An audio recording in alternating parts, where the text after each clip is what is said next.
Hii ni heshima kubwa sana Muislamu na hata asiyekuwa Muislamu aliyopewa na Allah Subhanahu wa Ta'ala. Macho, masikio na kadhalika nyoyo. Vitu vitatu hivi tukivitumia vizuri, basi itakuwa ile heshima aliyotupa Allah Subhanahu wa Ta'ala tumeitendea kazi. Haiwezekani kwa mwanadamu macho yake yanaona matukio mbalimbali katika TV yake akikaa, na masikio yake yanasikia mengi sana kama hivi tunavyoambizana na anavyosikiliza katika simu zake, lakini kadhalika na akili zake na moyo wake ukawa unafahamu mengi sana, alafu mwanadamu huyo asifanyie kazi vile ambavyo anavyovipata kutoka katika neema hizi tatu. Waislamu wote tunafahamu katika siku chache zilizopita nchi yetu ilikuwa katika mtihani mkubwa sana, lazima tuambiane, lakini athari kubwa sana iliyokuja ilisababishwa na macho yetu na masikio yetu na fahamu zetu ama nyoyo zetu. Mwanadamu anaweza akaona baya. Kwa mfano, hakuna sifahamu, tukiangalia Gaza, tukiangalia nchi jirani, matukio anayopitia mwanadamu anaona, lakini mwanadamu huyo huyo ambaye macho yake haya yamemuonyesha matukio hayo, lakini hakuweza kupata mazingatio. Na sisi nasi zile siku 5 zile tuliziona. Ilikuwa mtu unaenda dukani kununua chakula kama unanunua madawa kulevya. Ule mwenye duka na yeye anafungua geti, yani kama unauza na madawa kulevya. Yani uwai nyumbani kwako saa 12 isikufikie ukiwa barabarani. Na watu waliona ile adha. Hivi kweli Waislamu na hata wasiokuwa Waislamu hatukujifunza kitu?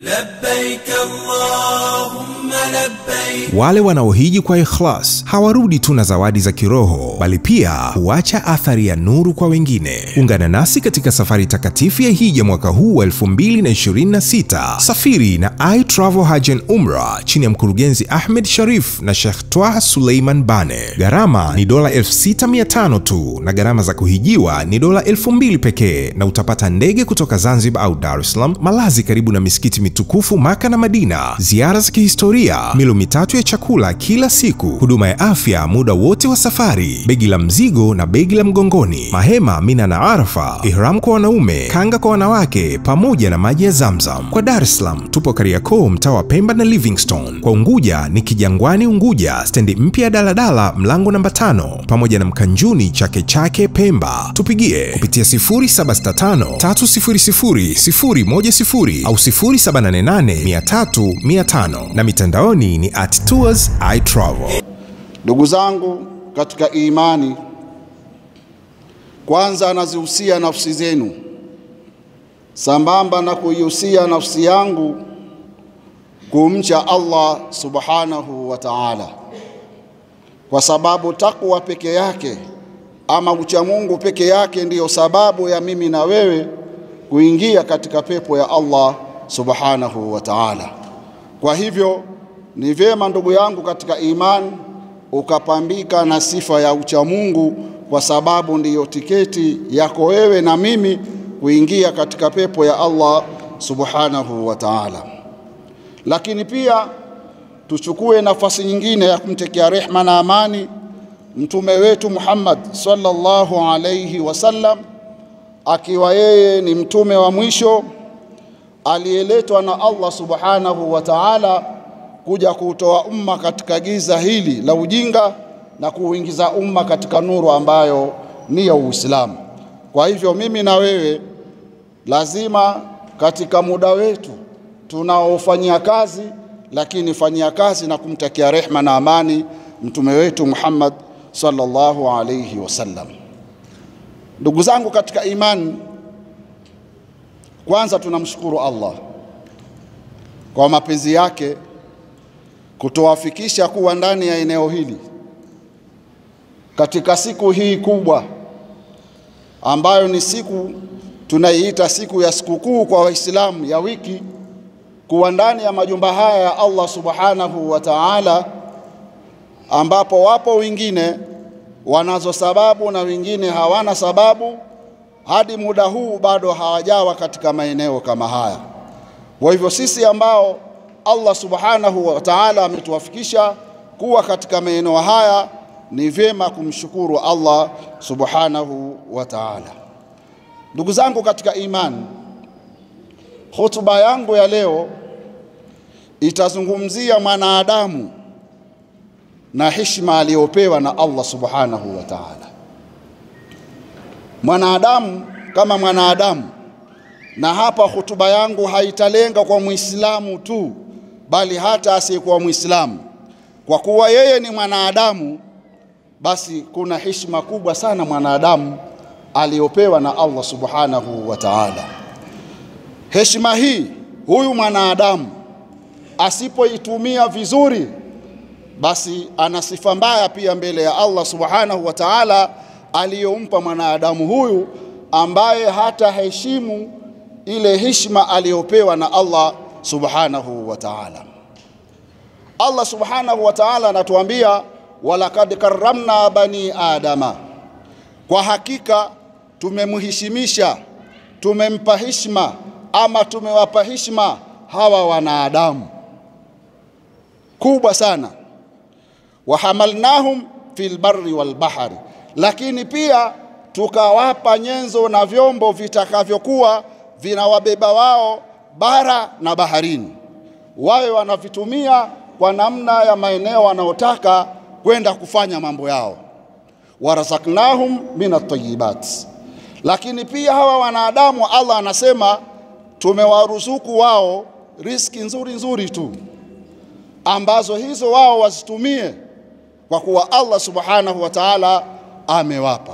Kisha Allah akasema, wafaddalnahum ala kathirin mimman khalaqna tafdhila, halafu hawa wanadamu tumewafadhilisha kwa fadhila nyingi mno kuliko viumbe wengine ambao tuliowaumba. Huyu ni mwanadamu ambaye Allah subhanahu wa ta'ala anamheshimisha katika jamii, katika ulimwengu, kwamba yeye ni mwanadamu au ni kiumbe wa namna gani. Sasa mwanadamu huyu asipobeba heshima hii aliyopewa na Allah subhanahu wa ta'ala, basi maana yake atakuwa na sifa mbaya ambazo tutazizungumza baadaye alizopewa na Mwenyezi Mungu subhanahu wa ta'ala. Ndugu zangu katika Uislamu, tufahamu kwamba hata hawa malaika, mwanadamu alipoumbwa na akapewa heshima zote na akapewa mengi aliyopewa, malaika hawa pia walimlalamikia Allah subhanahu wa ta'ala, kama anavyosimulia Anas bin Malik radhiyallahu anhu.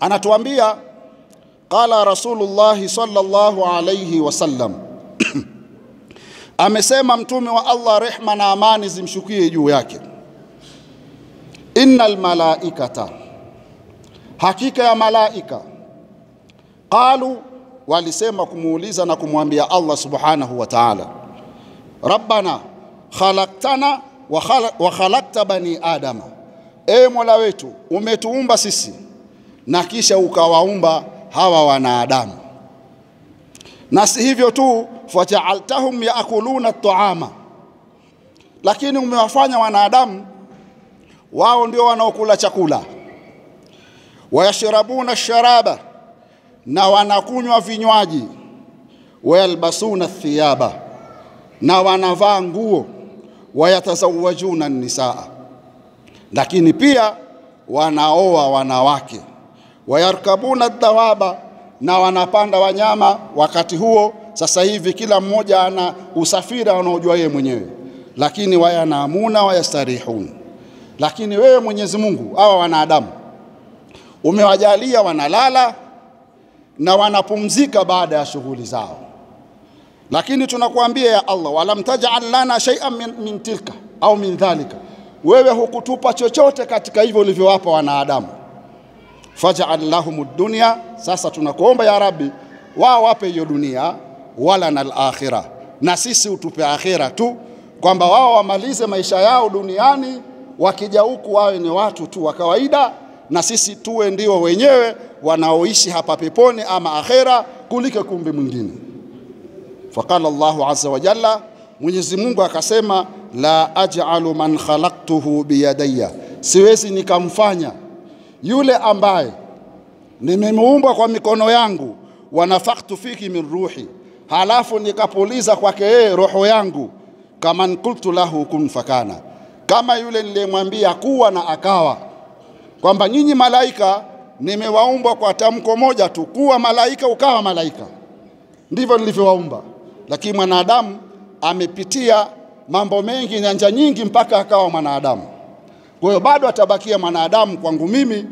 Allah anawaambia ni kiumbe anayeheshimika. Sasa heshima kama hii ambayo Mwenyezi Mungu Subhanahu wa Ta'ala amewapa malaika, amewapa wanadamu kuliko malaika, vipi sisi wanadamu tunafanya mambo ambayo yanayomkasirisha Allah Subhanahu wa Ta'ala? Kwa sababu malaika majburun, kwamba wao wanaamrishwa tu na kuambiwa wafanye jambo, kama vile unavyoona jua na mwezi, basi biashara imeisha. Lakini mwanadamu katika maisha aliyoumbwa na Allah Subhanahu wa Ta'ala amemfanya kumpa khiari. Alimwambia hili ndio jema na hili ndio baya, basi khiari ni ya kwako. Lakini sisi wanadamu tukabeba khiari ya kufanya maovu katika hii dunia. Kwa hivyo ndugu zangu katika imani, tufahamu na tuelewe heshima ambayo Allah Subhanahu wa Ta'ala aliyotupa. Miongoni mwa vitu alivyotuheshimisha navyo Mwenyezi Mungu Subhanahu wa Ta'ala, ametupa vitu vitatu. Ametupa macho, ametupa masikio, na akatupa nyoyo. Hivi vitu vitatu ni neema kubwa sana kwetu sisi, ambavyo ndivyo mawasiliano yanavyokuja katika ubongo wetu baada ya kutumia vitu vitatu hivi. Na Allah Subhanahu wa Ta'ala anatuambia, wallahu akhrajakum min butuni ummahatikum la ta'lamuna shay'an. Mwenyezi Mungu ndiye ambaye aliyewatoa nyinyi kutoka matumboni ya mama zenu. Mama zetu sisi ni wametuzaa, hatujui chochote. Halafu waja'ala lakumus sam'a wal absara wal afida. Lakini Allah anasema halafu tukakupeni masikio, tukakupeni macho, na kisha tukakupeni nyoyo, kwa lugha nyingine akili, ambazo ziweze kungamua mambo na kufahamu mambo. Hii ni heshima kubwa sana Muislamu na hata asiyekuwa Muislamu aliyopewa na Allah Subhanahu wa Ta'ala. Macho, masikio na kadhalika nyoyo. Vitu vitatu hivi tukivitumia vizuri, basi itakuwa ile heshima aliyotupa Allah Subhanahu wa Ta'ala tumeitendea kazi. Haiwezekani kwa mwanadamu macho yake yanaona matukio mbalimbali katika TV yake akikaa, na masikio yake yanasikia mengi sana kama hivi tunavyoambizana, na anavyosikiliza katika simu zake, lakini kadhalika na akili zake na moyo wake ukawa unafahamu mengi sana, alafu mwanadamu huyo asifanyie kazi vile ambavyo anavyovipata kutoka katika neema hizi tatu. Waislamu wote tunafahamu, katika siku chache zilizopita nchi yetu ilikuwa katika mtihani mkubwa sana, lazima tuambiane. Lakini athari kubwa sana iliyokuja ilisababishwa na macho yetu na masikio yetu na fahamu zetu ama nyoyo zetu. Mwanadamu anaweza akaona baya. Kwa mfano, hakuna sifahamu, tukiangalia Gaza, tukiangalia nchi jirani, matukio anayopitia mwanadamu anaona. Lakini mwanadamu huyo huyo ambaye macho yake haya yamemuonyesha matukio hayo, lakini hakuweza kupata mazingatio, lakini ndiyo huyo huyo anayesababisha matatizo katika nchi yake.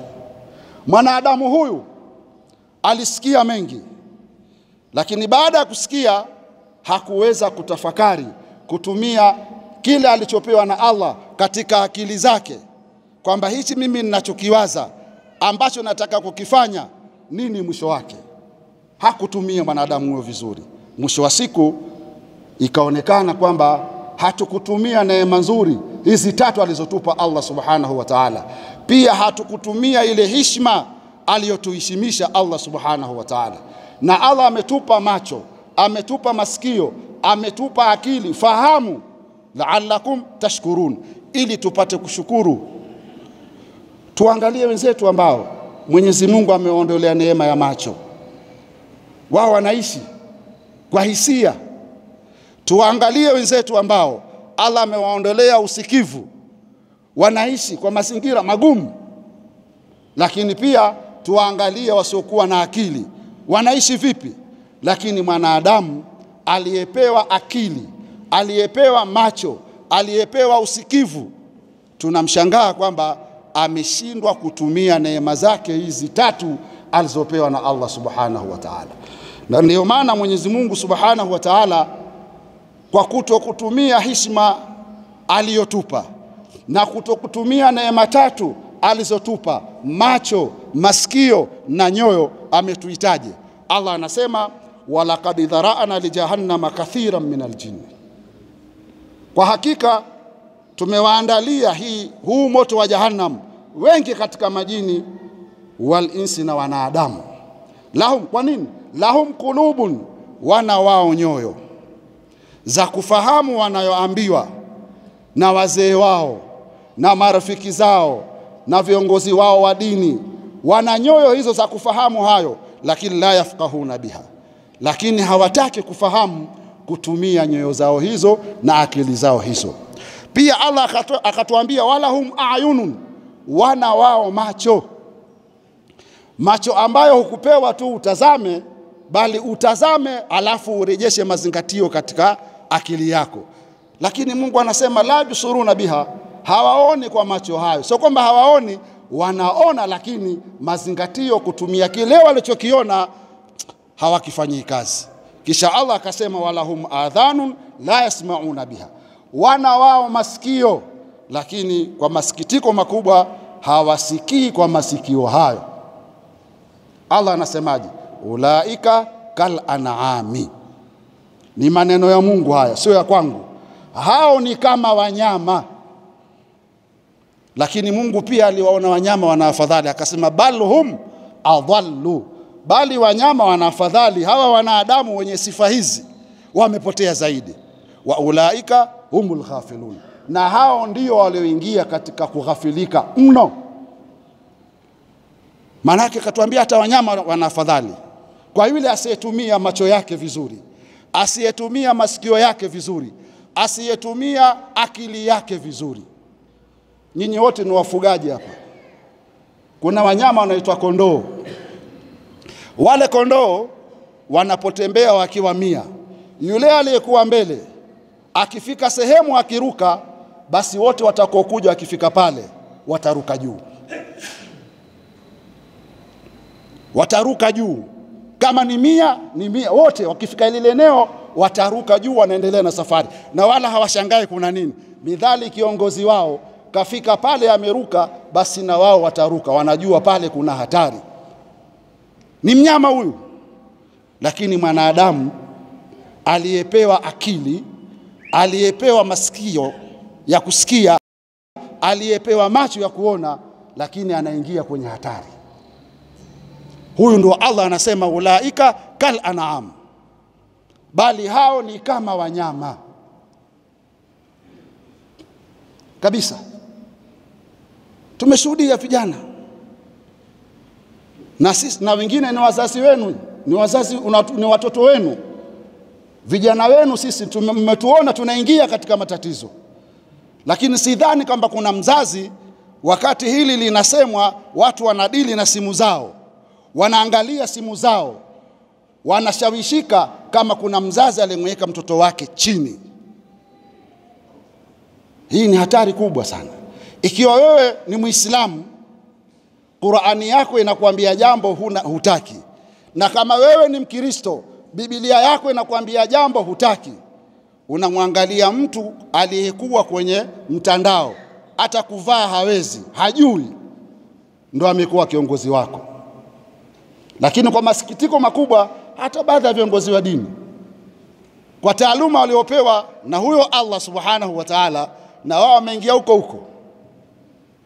Sasa hili Allah anatuambia mwanadamu akiwa na sifa tatu hizi alizopewa na Allah, akili, masikio, macho, asitumie vizuri, huyo ni kama mnyama.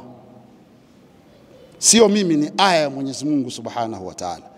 Na niyo mmoja katika maswahaba Abi Qatada akasema, inna Allaha khalaqal khalqa, Mwenyezi Mungu aliumba viumbe, warakaba fihimul aqla washahwa, akawapa akili na matamanio. Wa khalaqal malaikata, na Mwenyezi Mungu aliumba malaika, warakaba fiha al-aqla, akawapa akili tu za kufahamu, wakiambiwa na Allah fanya wanafanya, wala hamuasi Mwenyezi Mungu. Wa khalaqal bahaima warakaba fiha ash-shahwa, kisha Mungu aliumba wanyama akawapa matamanio tu. Sasa sahaba huyu anasema, faman kana aqluhu akbaru min shahawatihi, yule ambaye akili yake itakuwa na uwezo mkubwa wa kufikiria mbali, kana ala a'la darajatan min almalaika, huyu mwanadamu huyu atakuwa na daraja ya juu kuliko malaika. Kwa sababu gani? Malaika kapewa kitu kimoja tu, kapewa fanya unafanya, kapewa akili. Lakini wewe umepewa vitu viwili, akili halafu na kishawishi. Umepewa akili na kishawishi. Sasa ukikimudu kile kishawishi chako, ukafuata yale Mungu anakuambia, wewe umemshinda malaika. Sababu malaika alipewa tu akili na anaamrishwa na Allah fanya, lakini wewe ulipewa akili na matamanio, halafu ukapewa khiari. Ukiona kinakufaa fanya, ukiona kikufai acha. Faman shaa falyu'min wa man shaa falyakfur. Allah alikwambia hivyo, nimeshakwambia hili kheri na hili hapa shari, ukitaka utaamini, ukitaka utaacha. Kwa hiyo kuna kishindanishi ambacho ni matamanio, wewe ukiwa unakifuata hicho, ndio unapewa wewe ni kama mnyama. Lakini mnyama alipewa shahawa tu. Lakini ndio huyo Mungu atuambia, baluhum adhallu, bali wanadamu sisi tumepotea, tutakaokuwa hatutumii macho yetu vizuri, hatutumii akili zetu vizuri, hatutumii akili zetu vizuri na masikio yetu, basi tutakuwa tupo katika hatari kubwa sana mbele ya Allah subhanahu wa ta'ala. Ndugu zangu katika imani, Mwenyezi Mungu subhanahu wa ta'ala ametuumba wanadamu, halafu akatuheshimisha. Tutumieni sana akili zetu. Na ndiyo maana kuna maneno yanasemwa, yananasibishwa na hadithi ya Mtume, lakini si hadithi ya Mtume, ni maneno ambayo yanaleta faraja kwa mwanadamu. Idha aradta an taf'ala amran fatadabbar aqibatahu, unapotaka kulifanya jambo lolote, kabla hujalifanya tunaambiwa angalia mwisho wake utakuwaje. Wewe ni mwanadamu, umepewa akili, kwani hivi ili mimi nikilifanya alafu mwisho wake utakuwaje? Akasema fa in kana khaira, hilo jambo utakalolifanya likiwa lina faida kwako, lina khairi kwako, famdhihi, basi lifanye. Wa in kana sharra, ikiwa lina shari kwako na jamii nzima, fanta, achana nalo. Sasa mwanadamu ikiwa amepewa akili ya kufikiria namna hii, halafu yeye mwenyewe hatumii akili yake kwa kufikiria lile analotaka kulifanya, basi kwa kweli tukubali lugha aliyotupa Mwenyezi Mungu subhanahu wa ta'ala, kwamba sisi tutakuwa kama wanyama. Tunamwomba Allah subhanahu wa ta'ala atuepushe na atuondolee katika sifa hii ya unyama, atupe ile heshima yake aliyotupa Allah subhanahu wa ta'ala. Katika imani, nimalizie hutuba yangu. Katika Qur'ani ukiangalia 60% mpaka 70, Allah ametufundisha vitu kutumia mifano, na akatuelezea mifano, kwa sababu mara nyingi jambo linapokuja kwa mfano, hata mwalimu wa shule hawezi kumwandikia mwanafunzi hesabu alafu akamwambia fanya kabla hajampa mfano wa ile hesabu atakayompa aifanye.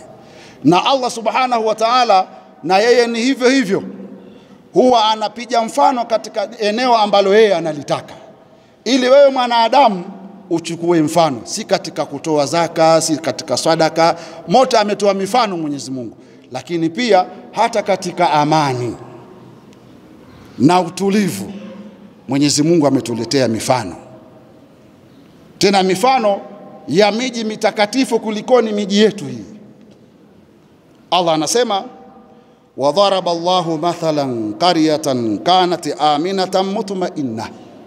Mwenyezi Mungu Subhanahu wa Ta'ala ametupigia mfano wa mji. Mji huo ulikuwa ni wenye amani. Kisha mji huo mutmainnatan, ni wenye utulivu. Yatiha rizquha ragadan min kulli makani.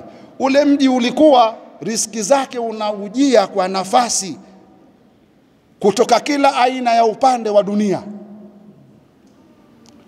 Ilikuwa hawana shida watu wa Maka wakati wa uhai wa Mtume Muhammad sallallahu alaihi wasallam. Huu ni mji wa Maka. Tena ametupigia mfano wa mji ambao ni mtukufu. Aliuonja huo mji, asema huo mji ulikuwa na amani, halafu na utulivu. Sisi tunasomesha watoto liilafi Quraish ilafihim rihlata ash-shita'i was-sayf falyabudu rabb hadha al-bayt alladhi at'amahum min ju'in wa amanahum min khawf. Watu wa Maka walikuwa wanaogopewa, ni wafanya biashara. Lilipotokea tukio la kuangamizwa Abraha, waliokuwa katika maeneo yale nchi nyingine zile walikuwa wanaogopa watu wa Maka. Wanasafiri usiku na mchana, na wakionekana wanaambizana msiwaguse hao, ukimgusa umeleta balaa. Wanauza, na walikuwa matajiri wa ajabu. Lakini mwisho wa siku neema zile zikawalevya. Fakafarat bi an'umillah, wakazikufuru neema za Mungu zile za amani na utulivu, riziki kuwa nyingi, wakakufuru. Kilichofuatia Mungu anasema faadhaqaha Allahu libasal ju'i wal khawfi. Mungu akawavisha vazi la uoga na hofu na njaa, bima kanu yasnaun, kwa yale waliyofanya. Ni yapi? Kwa sababu hawakukubali kumfuata Mwenyezi Mungu na kuyasikiza aliyosema Mtume Muhammad sallallahu alaihi wasallam. Ule mji wa Maka ni mfano wa wazi huu. Lakini Mungu aliutia hofu, badala ya kuwa wao ndo wanaogopewa ikawa sasa wao ndo wanaogopa. Ilikuwa hata mchooni haendi. Na sisi nasi zile siku 5 zile tuliziona. Ilikuwa mtu unaenda dukani kununua chakula kama unanunua madawa kulevya. Ule mwenye duka na yeye anafungua geti, yani kama unauza na madawa kulevya. Yani uwai nyumbani kwako saa 12 isikufikie ukiwa barabarani. Na watu waliona ile adha. Hivi kweli Waislamu na hata wasiokuwa Waislamu hatukujifunza kitu? Tumejifunza. Na kama tumejifunza, basi tufate somo zuri sana. Waislamu, hata mwili wako huu, viungo vile asubuhi kiamka vinaomba amani kwa ulimi. Mtume anasema idha asbaha ibn adama, mwanadamu akipambazukiwa asubuhi akiamka, fa innal a'dha'a kullaha tudhallilu ala lisani, viungo vyote vya mwili hivi vinakwenda kudhalilika kwa ulimi. Vinamwambiaje? Ya lisanu inma nahnu fika, sisi unavyotuona tuko pamoja na wewe, ni katika sehemu ya mwili. Fa inma nahnu bika, halafu wewe bwana ulimi, wewe ukienda vizuri sisi tutasalimika kwa ajili yako, na ukiharibu na sisi tutaharibikiwa kwa ajili yako. Fa in istakamta, ni viungo vya mwili vinauambia nani? ulimi, vinadhalilika kwa ulimi. Wamwambia wewe ulimi, hakika sisi tutanusurika kwa ajili yako na sisi tutapata madhara kwa ajili yako wewe ulimi. Fa in istaqamta, tukwambie mwenzetu, ukinyooka wewe, ukiwa sawa sawa, istakamna, na sisi viungo vingine tutakaa vizuri. Wa in i'wajadta, lakini wewe ulimi ukenda kombo ukakosea, i'wajajna, na sisi viungo vyote tutakwenda kombo. Hivi hakuna mtu aliyekutukana alafu mkono ukenda kichwani? Unamtukana mtu, sijui mama yako njoo, alafu anakupiga konzi. Aliyetukana ulimi, lakini maadha yanapata nini? Kichwa. Sasa ikiwa viungo vya ulimi vinaomba amani kila asubuhi, wewe mwanadamu vipi? Wewe mwanadamu vipi? Unashindwa na viungo ambavyo havisemi? Vidole, mikono, macho, pua, vyote vinadhalika kwa ulimi. Sasa leo tunaona yale madhara ambapo viungo vinaamka vinadhalilika kwa ulimi, lakini wanadamu tuliopewa akili, tuliopewa kusikia, tuliopewa kufahamu, hatupo katika hali hiyo. Kwa nini Waislamu na hata wasiokuwa Waislamu? Kwa hiyo tumejifunza katika zile siku 5 zile. Unaenda dukani kununua unga wa sembe kama unanunua unga madawa ya kulevya. Mwenye duka anaogopa, wala hajaambiwa usifungue duka. Lakini yeye mwenyewe tu ile hali akiangalia, naona kama hivi nikifungua tu basi itaingia hapa risasi kwenye geti langu. Na wewe mnunuzi kununua ina wasiwasi pesa yako usilipe vizuri, unakimbia nyumbani. Na wengi ukitazama katika televisheni wanawaomba wenzao, jamani msirudie tena. Na wewe ndugu yangu katika imani, hasa vijana wenzangu, mnapokaa maskani humo, basi ambianeni walikuwa wanafanya kazi hawakwenda makazini, hasa wale wenye kuwa wana biashara ya kujiajiri wenyewe, wapate ndo wakale, ndo walioathirika. Kwa sababu gani? Kwa sababu ya watu wachache ambao hawakutumia neema 3 walizopewa na Allah: akili, macho na masikio. Tunamwomba Allah subhanahu